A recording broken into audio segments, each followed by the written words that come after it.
Bonjour à tous, nous sommes sur la deuxième journée du congrès à Grenoble. Sur cette séquence, nous allons discuter avec un groupe hyper dynamique. Je vais laisser Armelle les présenter un petit peu et le sujet qui est vraiment intéressant et qu'on va aborder dans cette vidéo, c'est sur l'importance que les réseaux, les groupements, les rencontres que vous avez pu conserver, les liens que vous avez pu conserver à distance pendant ces moments-là. Mais Armelle, je te laisse présenter tout ça avant de nous en dire un petit peu plus avec tes collègues. Bien sûr, donc bonjour à tous et à toutes.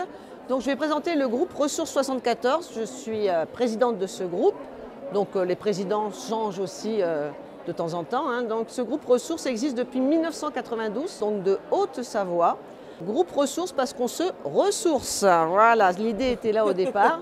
Donc ce groupe est très dynamique, en effet. Il y a à peu près 25 adhérents. Donc ça, c'est un choix de l'animateur, mais aussi des directions, bien sûr.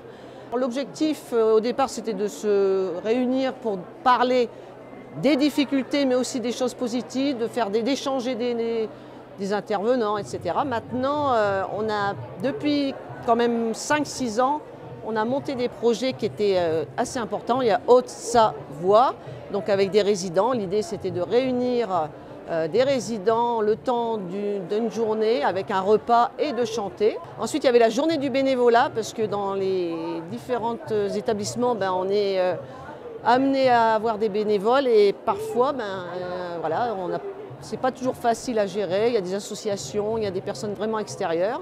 Donc on faisait cette journée. Et puis on a mis en place l'art partagé depuis aussi 6 ou 7 années. Donc un support commun pour les participants. Ensuite, un thème. Et puis chacun s'approprie le projet. Et puis dans l'établissement, son établissement, voilà, participe et fait par exemple des œuvres sur un thème défini. Donc pendant le confinement, on a été confrontés, comme beaucoup de monde, à cet isolement et à se sentir bien seul. Mais dès qu'on a pu, en fait, entre les deux confinements, on a réussi à se voir et on a monté des projets. Voilà. Bonjour, moi donc, je suis Christelle et je suis donc une animatrice de Haute-Savoie qui fait partie du groupe Ressources. Donc nous avons décidé pendant cette période de confinement de monter un projet qui au départ devait s'appeler le Carnaval de l'Espoir. Et puis comme malheureusement il a pris un petit peu de temps, nous l'avons transformé en l'appelant le Printemps de l'Espoir. Donc nous avons travaillé chacun dans nos établissements avec nos résidents en individuel, bien sûr, puisqu'on ne pouvait pas les rassembler, en leur demandant ce qu'était pour eux l'espoir. Donc ils nous ont fait passer beaucoup de messages et chaque établissement, nous avons créé une œuvre, chacune la sienne.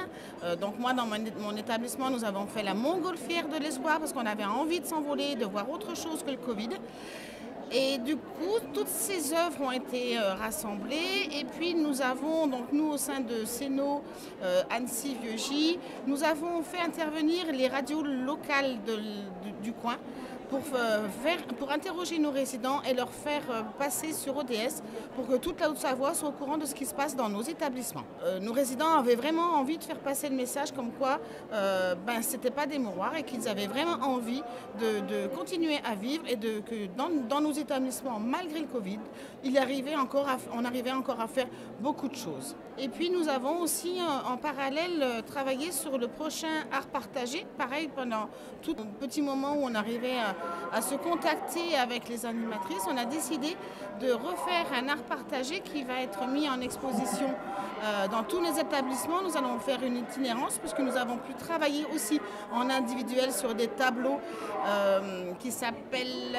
C'est la technique du pop art. La technique du pop art. Donc sur les réclames. Sur des réclames d'antan. Et du coup, pareil, on les a fait travailler en individuel. Nos tableaux sont presque prêts et nous allons pouvoir faire une itinérance dans nos établissements et aussi au sein du Change d'Annecy où l'exposition sera mise pour montrer que pendant toute cette période de Covid, nous avons travaillé sur quand même beaucoup de projets. Alors le Change, c'est l'hôpital d'Annecy qui regroupe Saint-Julien et toutes les EHPAD du bassin annécien qui appartiennent à l'hôpital d'Annecy. Voilà. Bon, c'est riche.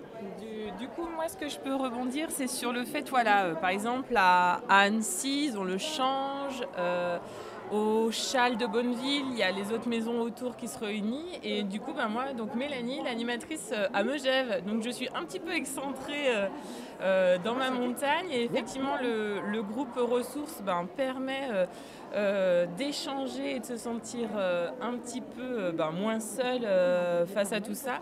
Et encore plus dans cette période de Covid où forcément on a pu échanger et retrouver les mêmes difficultés. Et ça fait du bien aussi de se dire ah bah oui, alors c'était pareil aussi chez vous.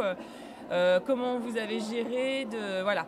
Il y a les activités qu'on met en place, mais vraiment ce côté ressources, d'évoquer nos difficultés ou aussi d'échanger un petit peu comment on a rebondi, qui fait que du coup voilà, on se sent moins seul. Et c'est pour ça aussi qu'on est là, parce que du coup cette année on arrive quand même à 16, donc ça correspond à 16 maisons.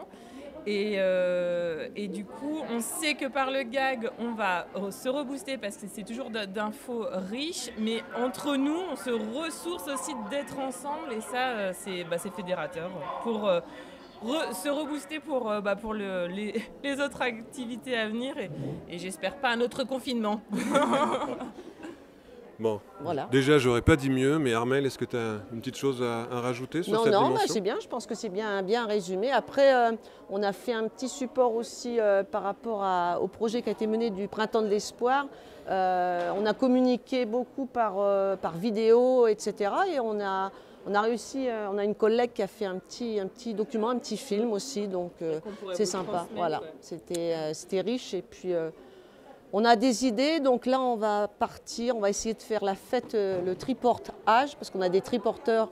Ce groupe ressources aussi a fait des demandes de financement, monte des dossiers.